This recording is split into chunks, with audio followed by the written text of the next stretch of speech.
Assalamualaikum warahmatullahi wabarakatuh. Alhamdulillahirabbil alamin wa bihi nasta'in ala umuri dunya waddin. Wassallallahu ala sayyidina Muhammadin wa ala alihi washabbihi wasallam. Yang terhormat Bapak Asep Herdi selaku dosen hadis tarbawi, serta teman-teman yang saya banggakan, kami dari kelompok 5 yang beranggotakan saya, Hamidah Karisa Andini dan Farida Nur Awaliyah, akan mempresentasikan hadis tarbawi tentang perencanaan pendidikan. Selanjutnya pembahasan materi.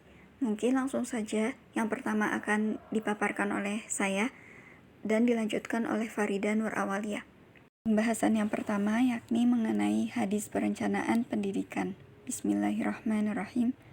An Amrin ibni Maimunin al-Audi radhiyallahu anhu qala Rasulullah sallallahu alaihi wasallam lirajulin wa huwa ya'idhu ightanim khamsan qabla khamsin syababaka qabla haramik wa sihhataka qabla saqamik wa ghinaka qabla faqrik wa faraghaka qabla syughlik wa hayataka qabla mautik, yang artinya dari Amr bin Maimun al-Audi radhiyallahu anhu, beliau berkata, Rasulullah sallallahu alaihi wasallam bersabda kepada seseorang saat menasihatinya, jagalah 5 perkara sebelum datang 5 perkara. Yang pertama, masa mudamu sebelum datang masa tuamu. Kedua, masa sehatmu sebelum datang sakitmu. Yang ketiga, kayamu sebelum datang miskinmu.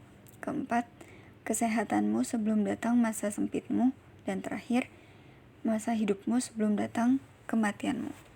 Isi kandungan hadis. Hadis tersebut memberikan peringatan kepada manusia untuk menggunakan waktu yang telah Allah berikan dengan sebaik-baiknya.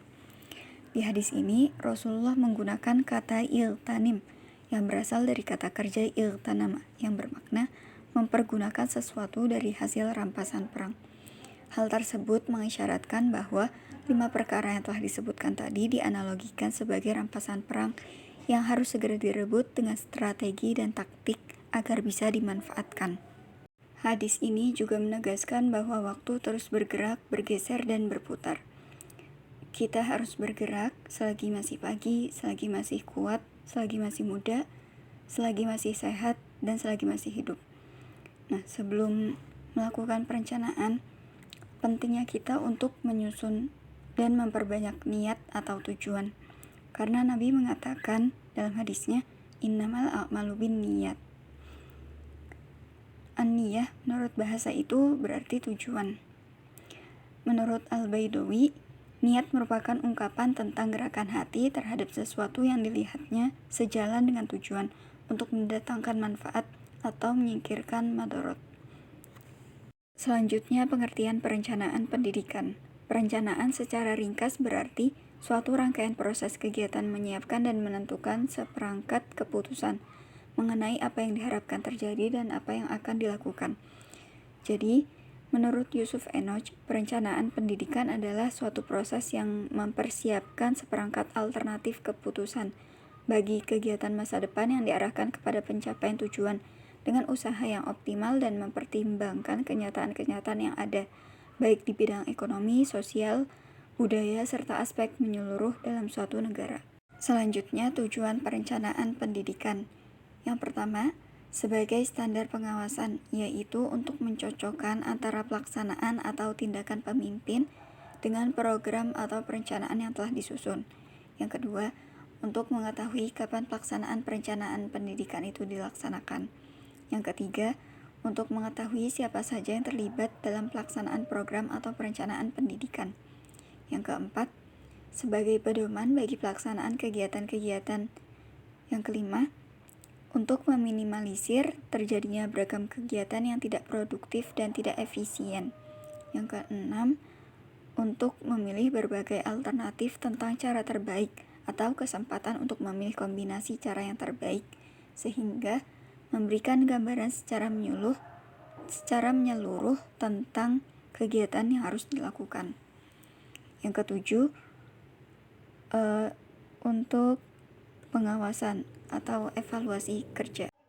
Ya, baik, terima kasih kepada Hamidah yang telah memberikan waktu untuk saya. Yang selanjutnya yaitu prinsip-prinsip perencanaan pendidikan.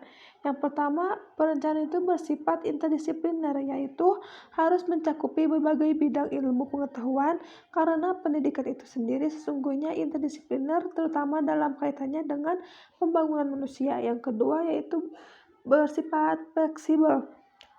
Meskipun berbagai hal yang terkait dengan pelaksanaan terencana dipertimbangkan sebaik-baiknya, masih mungkin terjadi hal-hal di luar perhitungan perencanaan ketika rencana itu dilaksanakan. Yang ketiga, perencanaan itu bersifat objek rasional, yaitu untuk kepentingan umum, bukan untuk kepentingan subjektif sekelompok masyarakat saja. Yang keempat yaitu perencanaan itu tidak dimulai dari nol, tetapi dimulai dari apa yang kita dimiliki. Yang kelima, perencanaan itu merupakan wahana untuk menghimpun kekuatan-kekuatan secara terkoordinir. Yang keenam, perencanaan itu disusun dengan data. Yang ketujuh yaitu perencanaan itu mengendalikan kekuatan sendiri, tidak berdasarkan pada kekuatan orang lain. Yang kedelapan yaitu perencanaan itu bersifat komprehensif dan ilmiah, di mana melihat masalah pendidikan sebagai keseluruhan. Setiap aspek pendidikan harus mendapatkan perhatian sewajarnya, baik formal maupun non-formal, pendidikan dasar sampai pendidikan tinggi dalam arti yang seluas-luasnya. Yang selanjutnya yaitu manfaat perencanaan. Yang pertama, standar pelaksanaan dan pengawasan. Yang kedua, pemulihan berbagai alternatif terbaik. Yang ketiga, penyusunan skala prioritas baik sasaran maupun kegiatan. Yang keempat, menghemat pemanfaatan sumber daya organisasi. Yang kelima, membantu pimpinan sekolah menyesuaikan diri dengan perubahan lingkungan.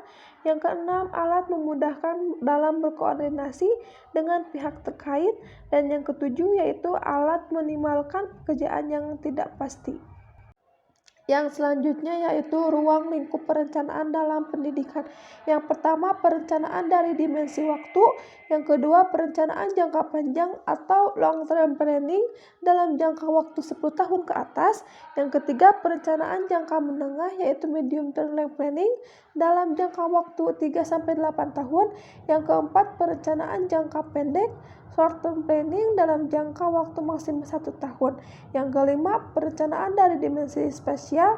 Yang keenam, perencanaan nasional. Yang ketujuh, perencanaan regional. Yang kedelapan, perencanaan tata ruang.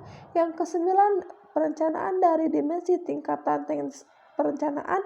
Yang ke-10 perencanaan makro, yang ke-11 perencanaan mikro, yang ke-12 perencanaan sektoral, yang ke-13 perencanaan kawasan, yang ke-14 perencanaan proyek, yang ke-15 yaitu perencanaan dari dimensi jenis, yang ke-16 perencanaan dari atas ke bawah yaitu top down planning, yang ke-17 perencanaan dari bawah ke atas bottom up planning, yang ke-18 perencanaan menyorong ke samping, yang ke-19 perencanaan mendatar atau horizontal planning, yang ke-20 perencanaan menggelinding. Dan yang terakhir yaitu perencanaan gabungan atas ke bawah, bawah ke atas top atau top down and bottom up planning. Sekian dan terima kasih dari kelompok kami. Mohon maaf bila ada kesalahan dan kekurangan. Kami dari kelompok 5 mohon izin pamit undur diri. Wassalamualaikum warahmatullahi wabarakatuh.